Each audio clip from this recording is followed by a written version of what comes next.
अस्सलाम वालेकुम, welcome back to my video, welcome back to my YouTube channel.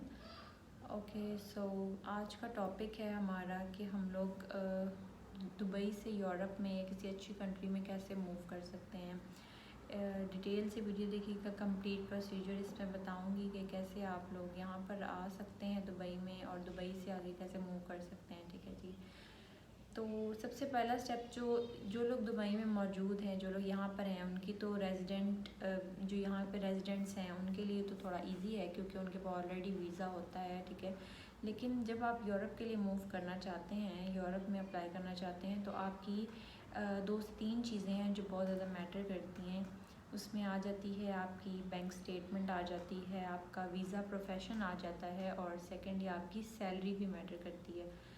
तो और जो लोग पाकिस्तान से या किसी और कंट्री से मूव आगे करना चाहते हैं, ठीक है, वो भी पहले दुबई में आएँ, दुबई में कुछ वक्त गुजारें। ठीक है, दुबई में रेजिडेंट वीज़ा लें, यहाँ पर आकर जॉब करें, काम करें, बैंक स्टेटमेंट बनाएं, उसके बाद किसी ट्रैवल हिस्ट्री भी बनाएं, उसके बाद आगे मूव करने का सोचें। ठीक है, तो बेसिकली जो यूरोप में इंटरेस्टेड है उनके लिए तो ये रिक्वायरमेंट है कि आपका वीज़ा प्रोफेशन जो है वो थोड़ा अच्छा होना चाहिए, लेबर कैटेगरी का नहीं होना चाहिए।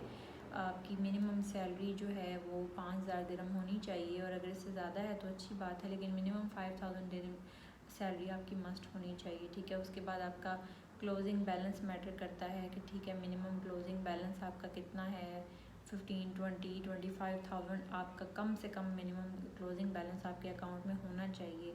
ठीक है, फिर अगर ट्रैवल हिस्ट्री की बात करते हैं तो ट्रैवल हिस्ट्री यहाँ पर आप आकर बनाते हैं तो इधर से आपको थाईलैंड का वीज़ा, इजिप्ट का, जॉर्डन का और मलेशिया का, ये वीज़े आपको बहुत इजीली मिल जाते हैं। ठीक है, आप इनका एक आधी कंट्री का इसमें से वीज़ा लें, उसके बाद उसको ट्रैवल करें।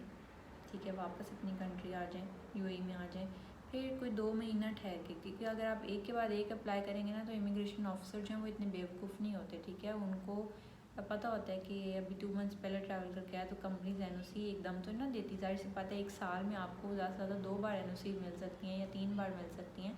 तो कुछ टाइम 2 से 3 महीना वेट करें एक ट्रैवल करके, उसके बाद नेक्स्ट एनओसी लेकर किसी और ट्रैवल हिस्ट्री के लिए अप्लाई करें। तो ये टोटल प्रोसीजर में आपको 1 ईयर लग जाता है। 8 मंथ्स तो मिनिमम लगते ही लगते हैं, लेकिन 1 ईयर तक चली जाती बात अगर आप यूरोप में जाना चाहते हैं। ठीक है, क्योंकि आपकी इन सब चीज़ों को मेंटेन होने में इतना टाइम लगता है।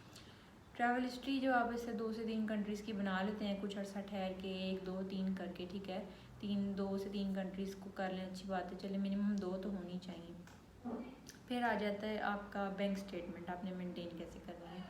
हर मंथ आपकी अकाउंट में आपकी सैलरी जो है आपके अकाउंट में, कंपनी अकाउंट से ट्रांसफ़र होनी चाहिए। ठीक है, और सेम डेट को होनी चाहिए ताकि उसमें आपको बैंक स्टेटमेंट में शो हो रहा हो कि आपकी सैलरी हर मंथ इस आपके अकाउंट में ट्रांसफ़र होती है। ठीक है, उसमें से आप कुछ अमाउंट को यूज़ करें, आप कार्ड यूज़ करें।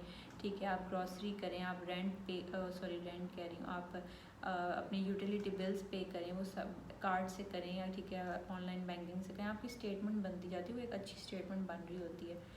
आप उसमें से कुछ खर्चा करें और कुछ उसमें से सेव करें। ठीक है, इसी तरह फिर नेक्स्ट मंथ भी सैलरी को इसी तरह यूज़ करें। ठीक है, आप लेकिन इम्पॉर्टेंट सबसे ज़्यादा ये है यहाँ पर बैंक स्टेटमेंट जो यूरोप के लिए आपको चाहिए, अच्छी कंट्री के लिए आपकी जो बैंक स्टेटमेंट रिक्वायर्ड है, उसमें यही ज़रूरी है कि आपकी सैलरी आपके कंपनी के अकाउंट से आपकी अकाउंट में ट्रांसफ़र होनी चाहिए। ठीक है, वो एक प्रॉपर बैंक स्टेटमेंट कहलाती है। ठीक है जी, ये कोई 3-4 चीज़ें हैं, 1 ईयर का प्रोसीजर हो जाता है ये अगर, ठीक है, मूव करते करते आपको किसी यूरोप के लिए अप्लाई करते करते, अगर आप डायरेक्ट अप्लाई करेंगे तो यूरोप मोस्टली वीज़ा रिजेक्ट कर देता है। ठीक है, उसमें ट्रैवल हिस्ट्री मैटर करती है, वीज़ा प्रोफेशन मैटर करता है, सैलरी मैटर करती है। इन सब चीज़ों को मेंटेन करें, उसके बाद आप किसी अच्छी कंट्री में मूव करने का सोचें, यूरोप में अप्लाई करें। यूरोप आपको वीज़ा देता है अगर आपकी ट्रैवल हिस्ट्री स्ट्रॉन्ग है, वीज़ा प्रोफेशन अच्छा है, बैंक स्टेटमेंट मेंटेन्ड है, 3 to 4 मंथ्स की बैंक स्टेटमेंट रिक्वायर्ड होती है। तो इन सब चीज़ों को मेंटेन करें, उसके बाद यूरोप में अप्लाई करें तो इंशाल्लाह वीज़ा ज़रूर लगेगा। ठीक है जी, तो यही चीज़ें हैं जो दुबई से आपको रिक्वायर्ड हैं यूरोप मूव करने के लिए। और अगर आपको किसी भी किस्म की मुझसे कोई हेल्प चाहिए किसी चीज़ में तो मैं भी अवेलेबल हूँ। आप लोग मुझे भी इंस्टाग्राम की आईडी मैं नीचे डिस्क्रिप्शन में दे दूँगी, और आप लोग मुझे वहाँ से भी कांटेक्ट कर सकते हैं, मैसेज कर सकते हैं। अगर आपको किसी किस्म का कोई सवाल है, कोई फ़ायर प्रेपरेशन वीज़ा एप्लीकेशन में कोई हेल्प चाहिए तो मैं आपकी हेल्प कर सकती हूँ, ठीक है। आपको गाइडेंस भी दे सकती हूँ ट्रैवल हिस्ट्री के हवाले से, बैंक स्टेटमेंट कैसे बनानी है, इन सब चीज़ों के बारे में, ठीक है जी। Thank you for watching this video and don't forget to like, share and subscribe. Thank you.